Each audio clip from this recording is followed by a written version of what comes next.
Onivia, League of Legends highlights, powered by ArcaneBet.com. Bet live on esports.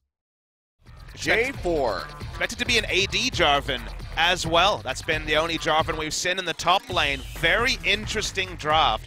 Drafting bot lane. Maha's already low. Not spotted yet. At least he's not here yet either. Flash forward. The exhaust comes through from Tucson. Gonna be trying to look for the cocoon, but the roots come through. Maha going low. Doesn't have anything else to get himself out to safety. He goes down. First blood going over to Spirit. Beyond arrives, but too late. Trying to turn anything around. No way. He's scoping out the bottom side of the map here. Maha. No, Maha's recalling. Yeah, he's recalling on top of a ward. Will miss the cocoon.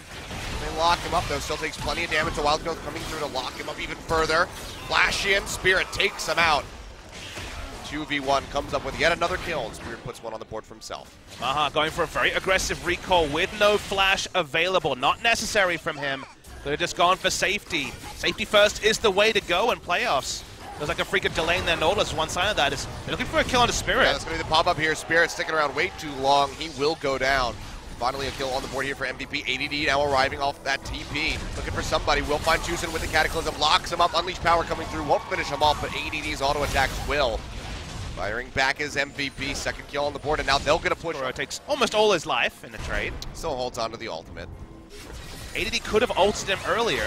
Chain Corruption coming down, Kramer firing out the arrow, locks up Max, but he's still taking so much, so Wild Growth not enough to keep him up. Max may just fall in this exchange as Tucson does auto him down, but he's going to pay for that one with his life. Spirit wrapping around from behind the turret, going to try to finish him off. The TP coming through from Kuro, who arrives, takes him out.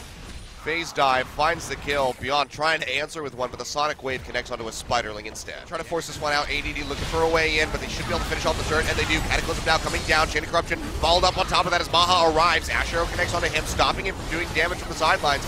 Now Marin far forward, all on his lonesome. Gets the dredge line in on Maha, but might not have wanted it in the end. Gets popped up. He goes down. First kill of the fight going over to MVP, and they're looking for more. Tucson, one hit from dead, flash forward from ADD, able to take him out, and now with several members of Afreeca Freecs left limping back towards the tier 2, already down to about 50% HP. There's plenty of damage to be offered up here from Kramer. Going low, the rest of the team trying to arrive, but Maha and Max are so very far away. Beyond going to be looking for the steal, gets the Dragon's Rage kick in onto Kuro, has to make it into the mid, flash, snatches over at the last second, but cannot come up with the steal, and Ian is going to be the first one to fall. MVP, how many kills can they get off the back side of this one? Looks like the answer is going to be just one. They take out Marin, but still, 4 Baron buffs going over to the Afreeca Freecs. Such a weird early game. We've had a lot of reactive play from reliable pick tools for Afreeca. Punish people as might see a big engage. Trying to force this one up Beyond, gets the Dragon's Rage kick back in onto Marin, but so many shields coming through with the Wild Growth on top. Kuro keeps him safe. Now Kuro going into the back line, able to blow up Ian right off the front of this fight. Beyond dashing forward with the snapback, comes through from the Echo, taking himself out to safety, and now Afreeca just pushing into the base of MVP. Lockdown. After you get phase dive over the wall. Nautilus, we've already seen, isn't going to be a winning plan, and Ash has QSS. And is not going to be walking up to be Cataclysm, so let's see if it's Spirit. Speaking of which, throw that one out, but can't follow up there. Okay. Meanwhile, Kuro just finds Max. 2 lanes right now, nobody in the bot side, as no teleports are. Crucial to note, Kuro behind. Kuro used his ultimate to try to snap back in. Marin wraps around from the bottom lane, finds Maha, who will flash away, but he gets popped up in the depth charge. He gets taken down in the end by Spirit. ADD is sticking around, just completely surrounded by members of Afreeca. Will come up to that Guardian Angel, but will not be walking away from this one. He goes down, flash over the wall from Marin, finds a dredge line. No one else to follow up, but Afreeca, they have death timers on 2 key members of MVP. They could just go ahead and try to push in for the win here. It's safe to stick around. The ultimate has come back up, chipping away at these turrets with that Lich Bane.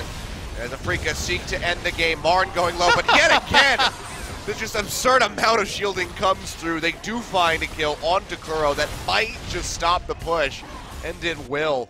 ADD, he takes the blast cone into the pit, so still has the flag and dragon, trying to lock somebody down. The Cataclysm's there, depth charge now coming through, throws out the Cataclysm, locking in a couple members as the Unleash power comes out, takes down Spirit. Baron does go over to MVP, but can they make it out with any buffs? ADD barely keeping himself alive, and Beyond goes in, finds a double kill as he takes out Kramer. They take out Marin. Kuro, the only one alive as he respawns. Coming in just a bit late here as ADD already arrives. Baron going low. Spirit going to be looking for the seal. Ash Arrow comes through, will not connect to the backside, but Spirit gets it in the end. Smites away the Baron, walks out with his life, at least for the moment. Kuro going golden, will get popped up, but has the Guardian Angel to bring him back alive. MVP. Going to be desperately looking for some kills to try to minimize the amount of Baron buffs on the map. Chasing it on to Baron. We know how very tanky he is, though. They pop him up beyond. Has to dash back, but the Unleashed power comes through, and it's a double kill over to Ian as they steadily try to chip away at this Nautilus. They lock him up one final time. The triple kill over to Ian. They get rid of 3 buffs. MVP, can they finish right here? Papa Smithy jumping in on a Spirit, kicking him away, just trying to get some alone time with those turrets, and they're going to be able to do so. They jump on the Chosen, absolutely annihilate the Lulu. A delayed Quadra, a delayed Penta, over to Ian, and MVP against all odds, come back in game 1, and they finish it out over the Afreeca Freecs. What an insane game. It felt like Afreeca had it, but when they overextended one time, just one time, trying to end the game, remember that last Nexus turret was only a minuscule amount, maybe 2 hit points away from falling. The turret stays up. A couple of team fights in a row go through to MVP as Afreeca fail on the execution, and MVP end up your game 1 winners. What a wonky game. You can see the size of relief coming through from the MVP players, and Afreeca, this has to hit you pretty hard mentally coming out of that game 1. Ahead for so very long, total control of the game off the backside of that first Baron, and then it all comes crumbling down.